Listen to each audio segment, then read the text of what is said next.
Karunia itu bicara pemberian, di mana yang memberi tidak punya kewajiban, yang menerima tidak punya hak untuk menerima. Bisa dipahami? Kasih yang Tuhan berikan kepada kita, kita tidak berhak menerimanya. Tuhan juga tidak punya kewajiban untuk memberi. Tetapi Dia berikan itu kepada kita. Itulah kenapa akhirnya disebut karunia. Makanya sering kali kita bicara tentang kasih karunia. Karena kasih dikaruniakan.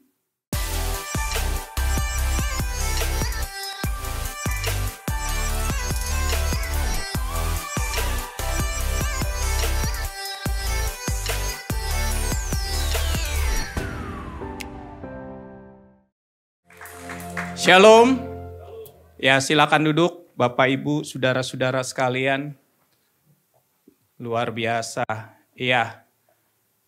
Ini kali kedua saya di sini. Semoga masih ingat kapan saya ke sini. Tahun lalu ya. Wah, sudah setahun berlalu. Artinya umur bertambah, kesempatan hidup berkurang. Betul ya? Ya, sudah setahun kita tidak ketemu, kita sekarang ketemu lagi di dalam satu event yang sama, ibadah mingguan kita. Dan saya percaya setiap ibadah selalu akan membawa kita semakin mengenal Tuhan. Amin. Kalau di IG ditulisnya kasih dalam gereja. Tapi saya dapat info dari Abi kasih dalam pelayanan. Jadi teman-teman maunya yang mana? Dalam gereja apa dalam pelayanan? Dua-duanya. Ya, kasih itu harus ada di dalam seluruh kehidupan kita, amin. Bukan hanya ketika pelayanan, bukan hanya di dalam gereja, tetapi kasih itu harus tercermin di dalam setiap aktivitas kehidupan kita. Ya, dan tema kita hari ini akan mengantar kita kepada dasar kenapa kita mengasihi. Karena ini penting, kita harus meredefine tentang kasih itu, supaya kita tidak terdistorsi dengan definisi kasih yang lain yang ditawarkan oleh dunia. Apalagi tema ini saya percaya muncul karena bulan Februari ya. Jadi kita bicaranya tentang kasih. Tapi apa yang ditawarkan dunia, definisi dari kasih itu coklat biasanya. Bunga ya, atau hal-hal yang romantis yang membuat kita itu wow, melayang-layang gitu ya. Nah, tapi kita harus kembali kepada kebenaran firman Tuhan, kasih seperti apa yang Tuhan mau di dalam kehidupan kita, supaya kita tidak terjerat dengan tipu daya nilai-nilai dunia yang ditawarkan kepada kita. Nah, kalau kita bicara kasih, lawan dari kasih apa? Benci. Lawan dari kasih adalah benci, kurang tepat. Nanti kita lihat ya. Oke. Ya, kita baca dulu sama-sama. Kita baca dulu sama-sama ayatnya ya yang diberikan kepada saya. Galatia 5 ayat 13 sampai 14. Kalau teman-teman mau buka di Alkitab atau di HP silakan, tapi saya coba tampilkan di dalam slide karena ada beberapa hal yang menjadi penekanan ya. Kita baca sama-sama ya. 1 2 3. Saudara-saudara yang memang kamu telah dipanggil untuk merdeka, tetapi janganlah kamu mempergunakan kemerdekaan itu sebagai kesempatan untuk kehidupan dalam dosa, melainkan layani seorang akan yang lain oleh kasih. Sebab seluruh hukum Taurat tercakup dalam satu firman ini, yaitu kasihilah sesamamu manusia seperti dirimu sendiri. Ya, kalau kita perhatikan di ayat 13 ini ada sesuatu yang menarik. Ya, kalau di depan kita lihat yang saya bold ya, itu dikatakan kehidupan dalam dosa melainkan layani seorang akan yang lain oleh kasih. Nah, dalam terjemahan yang lain bahasa Indonesia terjemahan sederhananya kata melainkan itu menggunakan kata sebaliknya. Artinya lawannya. Jadi kalau dari ayat ini kita akan belajar bahwa lawan dari kasih itu adalah hidup dalam dosa. Setuju tidak setuju? Ini yang dikatakan firman. Kalau kita masih hidup dalam dosa, berarti kita bertentangan dengan kasih. Karena di ayat 13 jelas sekali Paulus memberikan sebuah perbandingan sebagai kesempatan untuk kehidupan dalam dosa dibandingkan dengan layanilah seorang akan yang lain oleh kasih. Kemudian kita lihat di ayatnya yang ke-14 di sana dikatakan sebab seluruh hukum Taurat tercakup dalam satu firman ini, yaitu kasihilah sesamamu manusia seperti dirimu sendiri. Ini adalah kutipan dari Taurat. Ya, ini adalah kutipan dari Taurat. Kitab Galatia ditulis oleh Paulus, seorang yang sangat paham tentang hukum Taurat. Sehingga kutipan ini wajar keluar dari seorang yang bernama Paulus. Tetapi kita mau belajar lagi apa yang diajarkan Yesus ketika kasih karunia hadir dalam kehidupan kita. Ya, nah, kenapa kita perlu kasih? Kita perlu belajar lebih dalam, ya kita buka dari 1 Korintus 13. Ayatnya yang ke-1 sampai dengan ayatnya yang ke-3. Ini perikop udah sering ya kita baca, mungkin udah tahu, tetapi coba kita belajar lebih dalam lagi. Ya, di dalam 1 Korintus 13 ayat pertama sampai dengan ayat yang ke-3 bilang begini. Sekalipun aku dapat berkata-kata dengan semua bahasa manusia dan bahasa malaikat. Tetapi jika aku tidak mempunyai kasih, aku sama dengan gong yang berkumandang dan canang yang bergerincing. Ayat 2-nya berkata gini, sekalipun aku mempunyai karunia untuk bernubuat dan aku mengetahui segala rahasia dan memiliki seluruh pengetahuan dan sekalipun aku memiliki iman yang sempurna untuk memindahkan gunung, tetapi jika aku tidak mempunyai kasih, aku sama sekali tidak berguna. Ayat 3-nya, dan sekalipun aku membagi-bagikan segala sesuatu yang ada padaku, bahkan menyerahkan tubuhku untuk dibakar, tetapi jika aku tidak mempunyai kasih, sedikit pun tidak ada faedahnya bagiku. Ayat 1 itu bicara tentang perkataan. Kita bisa menasehati orang ketika pelayanan, kita bisa memberikan kata-kata penyemangat buat orang itu, kita bisa mengeluarkan ayat-ayat firman Tuhan dari perkataan kita. Tetapi apa yang kita sampaikan kalau tidak didasari oleh kasih, itu sia-sia. Di ayat 2 dikatakan di sana iman dan juga karunia. Itu segala sesuatu yang kita butuhkan untuk melayani. Tetapi iman dan karunia bukanlah yang utama. Kalau tidak disertakan oleh kasih, maka semuanya sia-sia. Dan ayat yang ketiga di sana dikatakan membagi-bagikan segala sesuatu, bahkan kita memberikan hidup kita. Tapi kalau tanpa kasih, tidak ada faedahnya. Jadi artinya dari ayat-ayat ini kita belajar, teman-teman semua, Bapak Ibu Saudara-saudara sekalian, mengapa kita perlu kasih di dalam gereja, di dalam pelayanan kita? Karena peranan kasih dalam pelayanan itu harus menjadi dasar, harus menjadi motivasi dalam pelayanan kita. Nah, pelayanan kita banyak terdistorsi dengan nilai-nilai yang selama ini kita pegang menjadi sebuah kepercayaan dalam hidup kita. Ada orang yang berpikir bahwa pelayanan itu seperti sebuah karir. Ya, ketika dia semakin famous, semakin terkenal, dia menganggap dirinya semakin rohani. Pada saat itulah kesombongan muncul.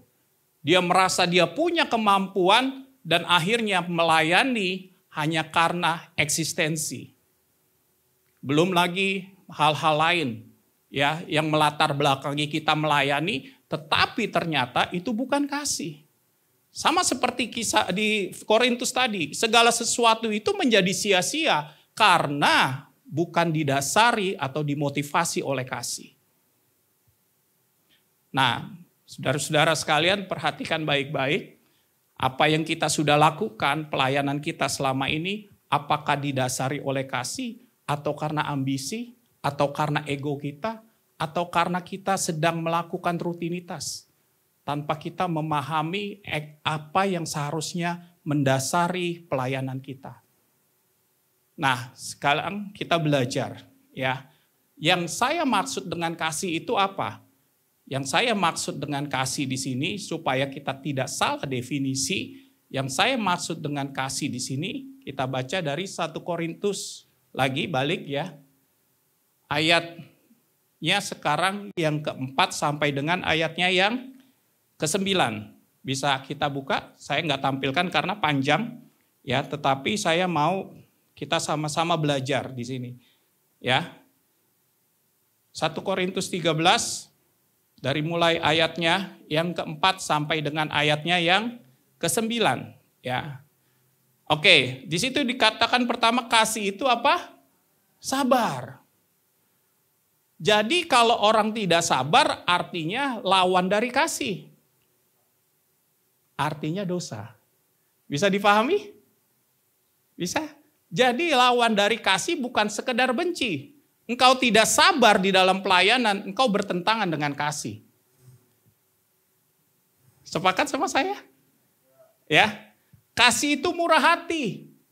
Artinya kalau kita tidak murah hati, kita pelit, kita hitung-hitungan dalam pelayanan, hitung-hitungan waktu, dana, tenaga yang kita keluarin, kita bertentangan dengan kasih.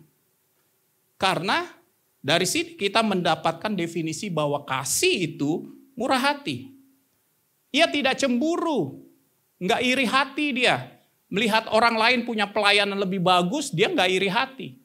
Kalau ada saja iri hati di dalam pelayanan kita, artinya apa? Kita bertentangan dengan kasih.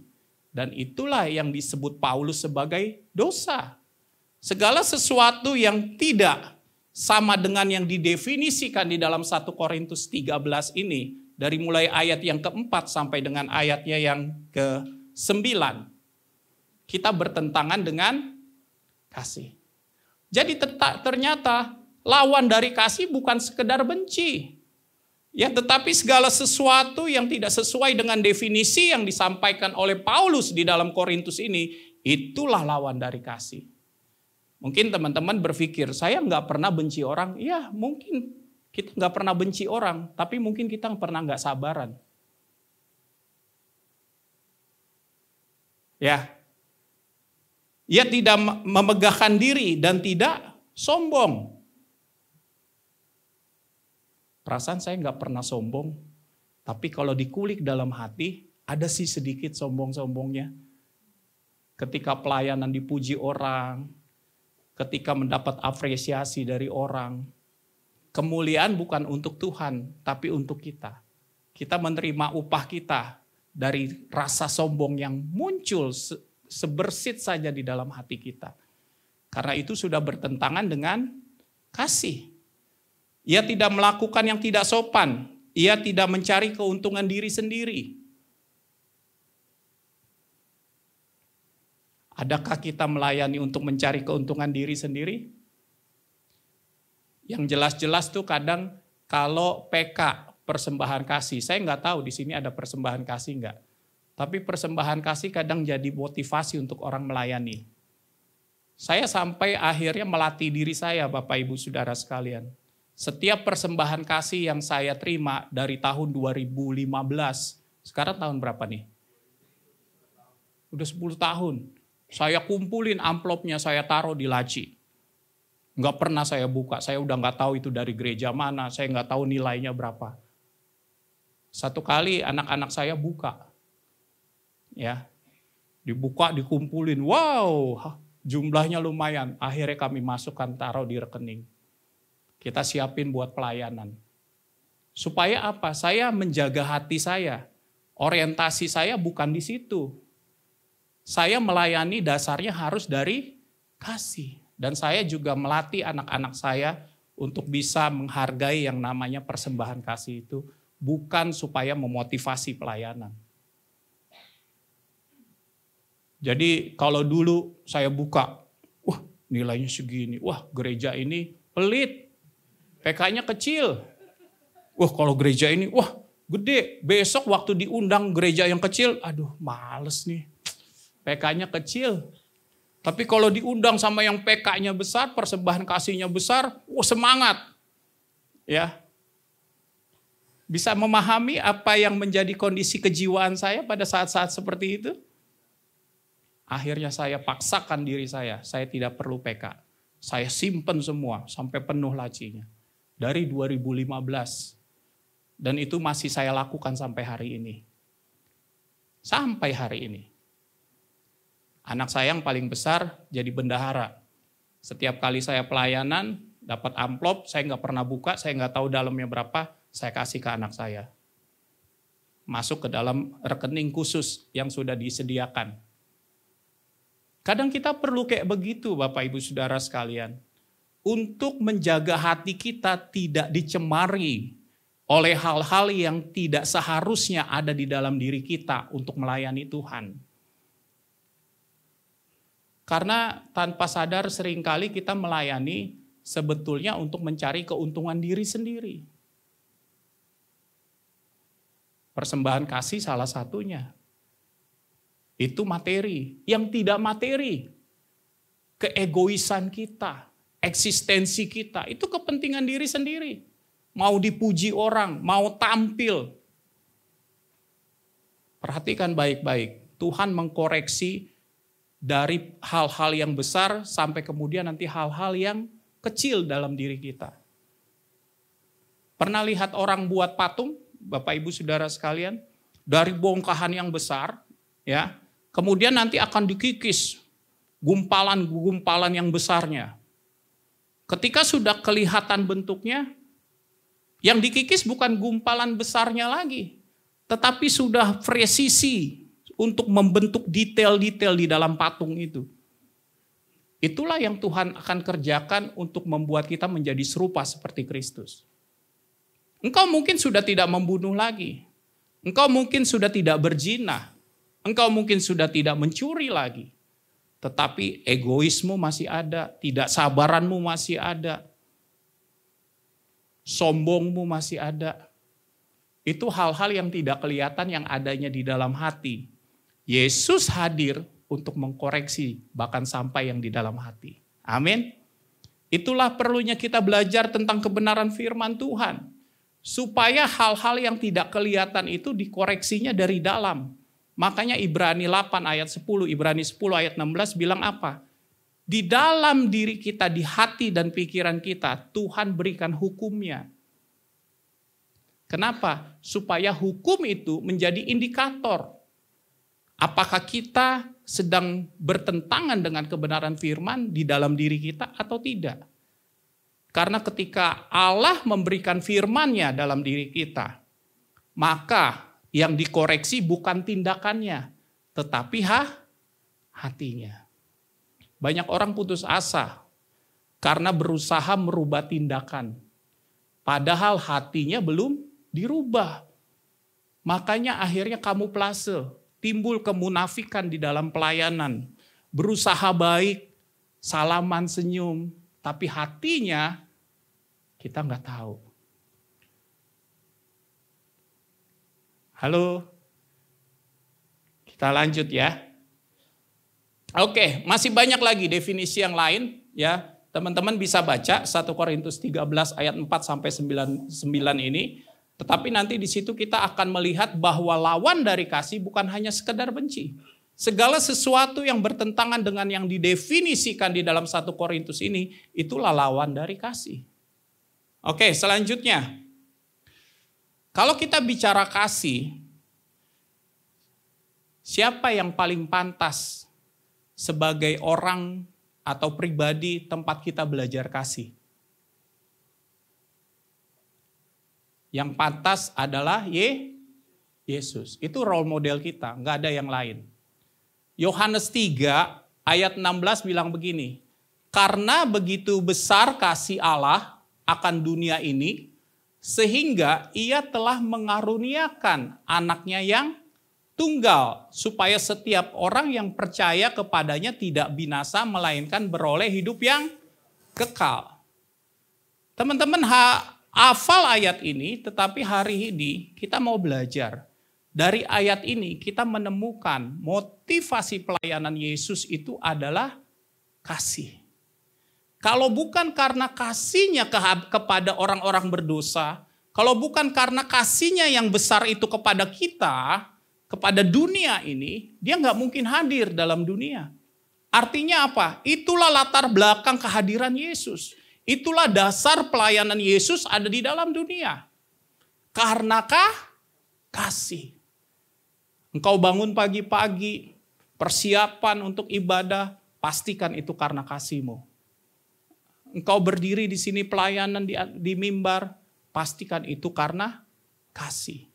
Karena ayat ini jelas sekali berkata, karena begitu besar kasih Allah akan dunia ini sehingga ia mengaruniakan anaknya yang tunggal, supaya setiap orang yang percaya kepadanya tidak binasa, melainkan beroleh hidup yang kekal. Kata besar itu bicara tentang kualitas dan kuantitas. Ya, kasih Allah yang besar itu bicara tentang kualitas dan kuantitas. Dunia ini bicara tentang objeknya. Kasih yang besar itu, ya, kasih yang besar itu kepada dunia. Dan itu dikatakan dikaruniakan. Kenapa ayat ini tidak dikatakan diberikan, tapi dikatakan dikaruniakan, mengaruniakan? Karena dunia nggak layak. Karena saudara saya nggak layak. Amin. Karunia itu bicara pemberian, di mana yang memberi tidak punya kewajiban, yang menerima tidak punya hak untuk menerima. Bisa dipahami? Kasih yang Tuhan berikan kepada kita, kita tidak berhak menerimanya. Tuhan juga tidak punya kewajiban untuk memberi.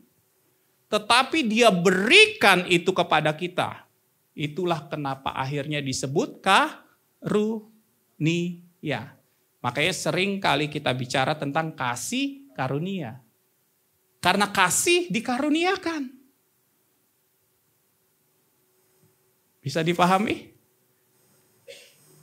Dan pengaruniaan kasih Allah yang besar itu dimanifestasikan, diimplementasikan, real dengan memberikan anaknya yang tunggal. Kata keterangan tunggal nggak sengaja, bukannya tidak sengaja ada di sana. Kata tunggal itu bicara tunggal satu-satunya, tidak ada yang lain. Kalau Allah punya banyak anak, memberikan satu anak, itu bukan keseluruhan pengorbanannya Allah. Tetapi karena ada kata tunggal, maka kita bisa bayangkan manifestasi kasih Allah yang besar kepada dunia, memberikan anaknya yang satu-satunya. Itulah kasih Allah yang luar biasa. Supaya setiap orang yang percaya kepadanya tidak binasa, melainkan beroleh hidup yang kekal. Mantap, kasih Allah buat kita. Inilah yang Tuhan mau kita belajar tentang kasih. Supaya kita sekali lagi tidak terdistorsi dengan definisi-definisi kasih yang lain. Nah, kenapa kita harus kembali kepada kebenaran Alkitab ketika kita belajar tentang kasih? Karena sekali lagi, Allah adalah kasih. Kalau kita belajar kasih tapi bukan dari Allah, kasih yang manakah itu? Bisa memahami? Teman-teman bisa memahami? Kalau kita berasa bisa mengasihi orang lain tanpa Allah, itu bukan kasih. Kita harus belajar kasih dari Allah. Karena Allah adalah kasih. Allah adalah kasih, itu bukan bicara hanya Allah sebagai pribadi yang mengasihi. Dia sumber kasih. Kalau tanpa sumber, kita tidak mungkin bisa mengasihi. Oke? Nah, sekarang saya mau kita belajar sesuatu lagi. Ya, kenapa Yesus yang kita pelajari menjadi role model kita? Coba perhatikan, nanti ayatnya bisa dibuka ya, supaya mempercepat aja. Ya, Roma 5 ayatnya yang ke-17. Adam berdosa. Karena Adam berdosa, maka hasilnya adalah maut.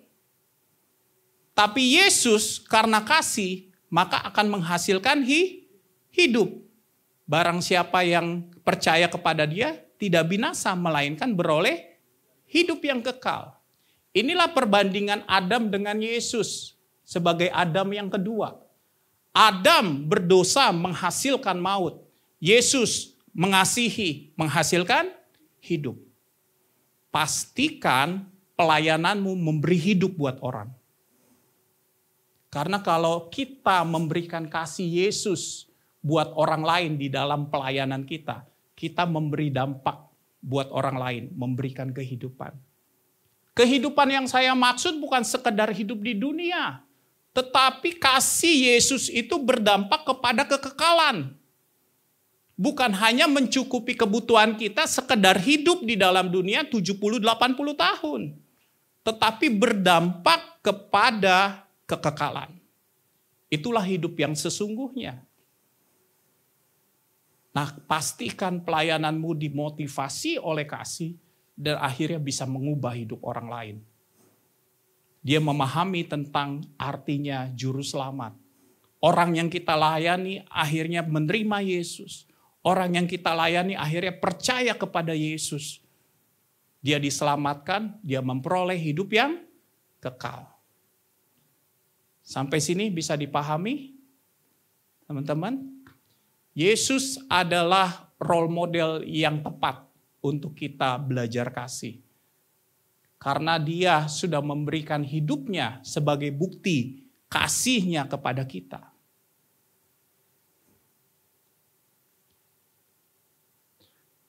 Kita masuk ke permasalahan. Mengapa kadang kita tidak bisa mengasihi? Ada orang yang kalau disakiti, dendamnya 7 turunan. Bencinya nggak kira-kira. Ada orang yang nggak sabaran. Ada orang yang nggak bisa bermurah hati. Ada orang yang sombongnya luar biasa. Semua bertentangan dengan kasih. Mengapa kita tidak bisa mengasihi? 1 Yohanes 4 ayat 7-8 bilang begini. Saudara-saudaraku yang kekasih, marilah kita saling mengasihi. Sebab kasih itu berasal dari Allah. Tidak ada asal yang lain dari kasih. Dan setiap orang yang mengasihi lahir dari Allah dan mengenal Allah.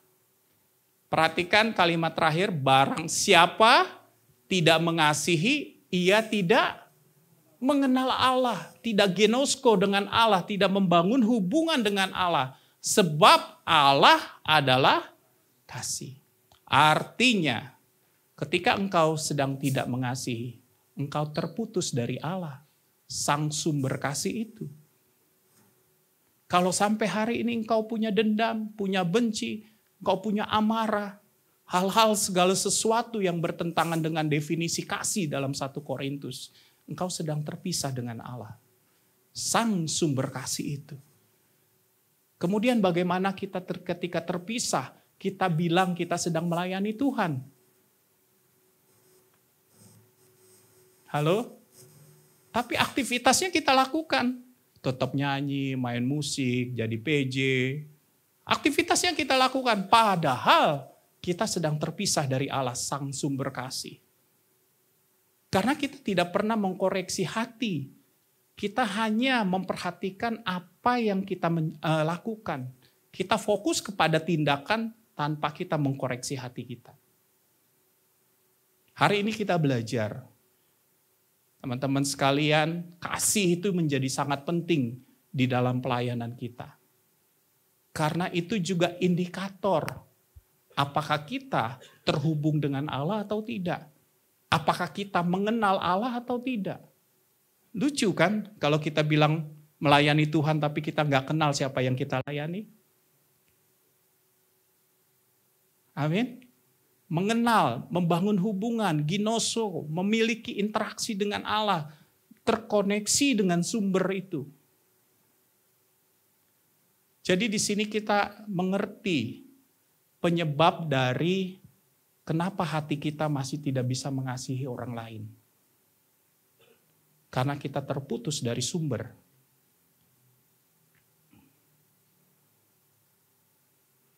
Perhatikan baik-baik satu hal yang dilakukan Yesus. Perintah baru. Kenapa disebut perintah baru? Karena di ayat Galatia 5 ayat 14, Paulus mengutip Taurat. Kasihilah sesamamu manusia seperti dirimu sendiri. Ketika Yesus hadir, dia menambahkan. Karena yang lama sudah digenapi, perintah baru diberikan. Yohanes 13 ayat 34 sampai dengan 36. Aku memberikan perintah baru kepada kamu. Yaitu apa? Supaya kamu saling mengasihi sama seperti aku telah mengasihi kamu, demikian pula kamu harus saling mengasihi. Dengan demikian semua orang akan tahu bahwa kamu adalah murid-muridku, yaitu jikalau kamu saling mengasihi. Perhatikan baik-baik. Ada perbedaan dengan apa yang disampaikan Paulus? Ada perbedaan? Kalau Paulus bilang begini, kasihilah sesamamu manusia seperti dirimu sendiri. Tapi kalau Yesus bilang, kasihilah sesamamu manusia seperti aku mengasihi kamu. Beda enggak? Beda. Kalau Paulus itu bicara tentang hukum Taurat. Bicaranya mata ganti mata. Bunuh balas bunuh. Gigi ganti gigi. Kalau engkau mau mengasihi orang, ukur pakai dirimu sendiri. Seperti apa kamu mau diperlakukan? Kasihilah sesamamu manusia seperti dirimu sendiri. Sehingga ketika kita tidak diperlakukan seperti apa yang kita mau, kita tidak bisa mengasihi orang. Kasih kita terbatas, saudara-saudara sekalian. Engkau mungkin bisa mengasihi orang-orang yang baik kepada kita, yang mengasihi kita juga, tetapi ketika kita berhadapan sama orang yang ngeselin. Ada kan di pelayanan yang ngeselin? Ada aja. Orang-orang yang begitu membuat kita punya banyak alasan untuk membenci dia. Disitulah kita ditantang, apakah kita bisa tetap mengasihi atau tidak. Hal ini bukan berlaku hanya di pelayanan saja. Di keluarga, anak-anak, istri kita, suami kita, orang tua kita. Kita diperhadapkan lingkungan kita kepada orang-orang yang tidak setiap saat bisa menyenangkan kita. Itulah Tuhan upgrade standar kasih. Bukan lagi mengasihi seperti diri kita sendiri. Tetapi Yesus bilang apa? Sama seperti aku telah mengasihi kamu. Kita buka Roma 5 ayat 8. Bagaimana Yesus mengasihi kita?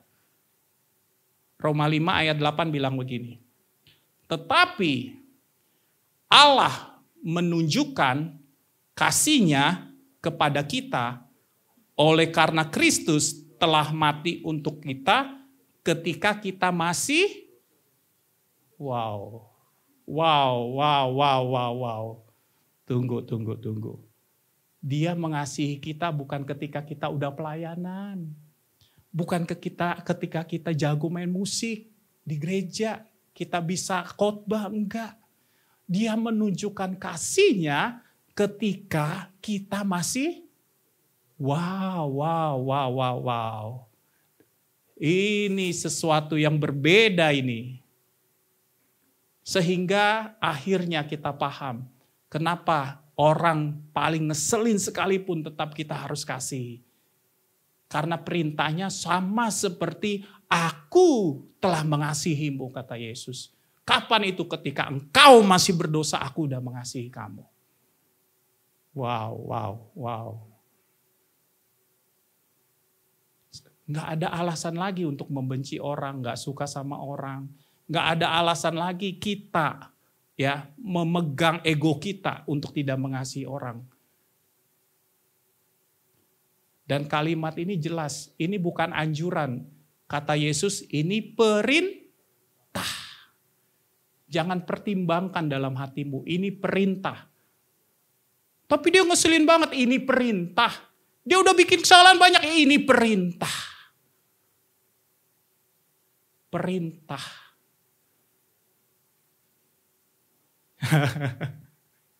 Wow.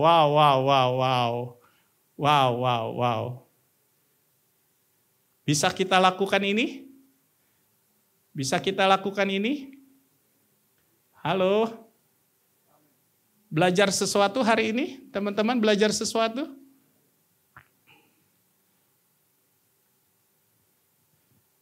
Kadang kita sulit ya untuk bisa mengasihi orang lain.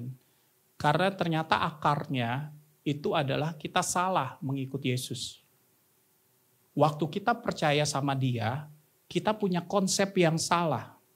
Kita datang kepada Yesus dengan konsep berpikir kita, bukan sesuai dengan apa yang Tuhan mau untuk kita lakukan. Pernah tahu bahwa Yesus mengajar kita untuk membenci? Pernah tahu? Pernah baca ayatnya? Pernah? Tuh, berarti salah mengikuti Yesusnya. Karena nggak tahu Yesus pernah nyuruh kita untuk membenci orang. Coba kita buka Lukas 14. Role modelnya Yesus, tapi ternyata, nanti teman-teman baca di rumah, ayat 25 sampai dengan ayatnya yang ke-35. Judul perikopnya apa di situ? Judul perikopnya apa? Bisa dibuka di Alkitab? Segala sesuatu harus dilepaskan untuk mengikut Yesus. Ayat 26 saya bacakan. Jika seorang datang kepadaku dan ia tidak membenci bapaknya, ibunya, istrinya, anak-anaknya, saudara-saudaranya laki-laki atau perempuan, bahkan nyawanya sendiri, ia tidak dapat menjadi murid. Pernah baca ayat ini? Pernah baca ayat ini? Bisa mengerti apa yang Tuhan mau? Dia sumber kasih. Allah adalah kasih. Tetapi kalau perihal tentang mengikut Yesus, dia bilang siapa yang tidak benci bapaknya, ibunya, anaknya, saudara-saudaranya, bahkan nyawanya sendiri, dia nggak layak ikut Yesus. Nah, kalau kita belum benci, berarti selama ini kita salah ikut Yesus. Betul nggak? Boleh saya simpulin begitu?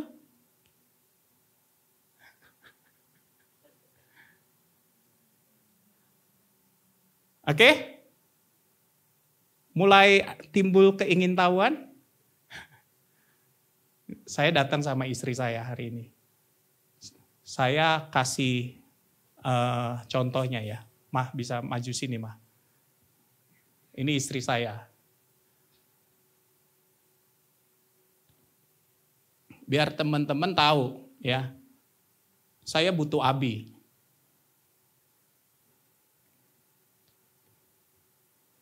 Abi di sini. Saya mau ikut Yesus, ini Yesusnya. Ini Yesusnya. Ini Yesusnya. Saya mau ikut Yesus. Yesus bilang, kamu nggak bisa ikut saya kalau kamu belum benci istrimu.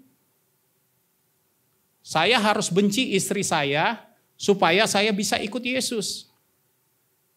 Karena kalau saya masih mengasihi istri saya tidak bisa mengasihi Yesus. Karena dia harta saya. terakhir kali saya bicara di sini tentang seni memindahkan harta. Ini adalah kekasih jiwa saya. Saya nggak mungkin ikut Yesus kalau saya belum membenci istri saya. Kalau saya tidak mau ikut Yesus, akhirnya saya mengasihi istri saya dengan kekuatan saya. Kenapa? Karena saya tidak terhubung dengan sumber kasih. Saya mengasihi istri saya dengan kekuatan saya. Waktu dia bikin salah, saya nggak bisa terima. Karena saya hanya bisa mengasihi sebagaimana saya diperlakukan untuk mengasihi. Bisa dipahami? Akhirnya saya ambil keputusan, saya benci istri saya ikut Yesus, sumber kasih. Waktu saya ikut Yesus, saya terhubung sama Yesus, saya terhubung sama sumber kasih. Apakah mungkin saya tidak mengasihi istri saya? Enggak mungkin. Karena saya sudah terhubung sama Yesus, saya mengasihi istri saya dengan cara yang berbeda. Karena saya mengasihi dia bukan karena kekuatan saya, tetapi karena Yesus yang sudah terlebih dahulu mengasihi saya di dalam keadaan berdosa saya, akhirnya saya bisa mengasihi istri saya apa adanya, sekalipun dia berdosa kepada saya. Halo?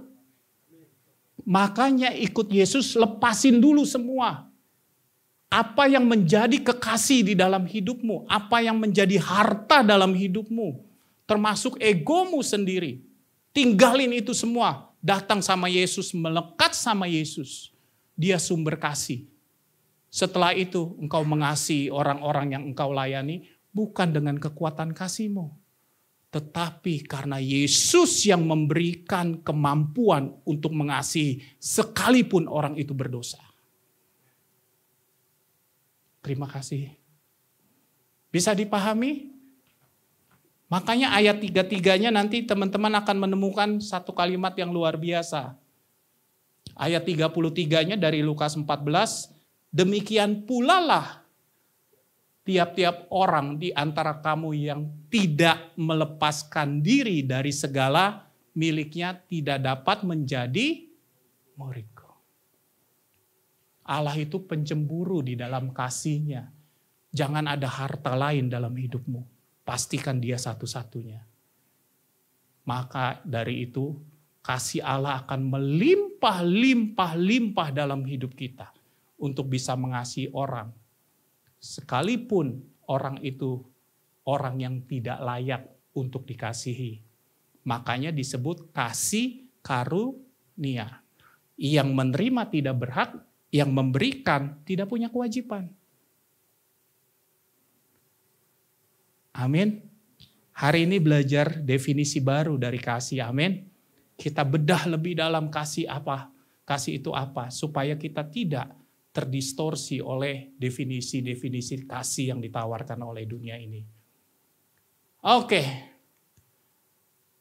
Penutup. Melayani Tuhan tanpa kasih bukanlah melayani Tuhan. Karena Tuhan adalah kasih. Nggak mungkin kita melayani Tuhan kalau kita tidak mengasihi. Tuhan Yesus memberkati.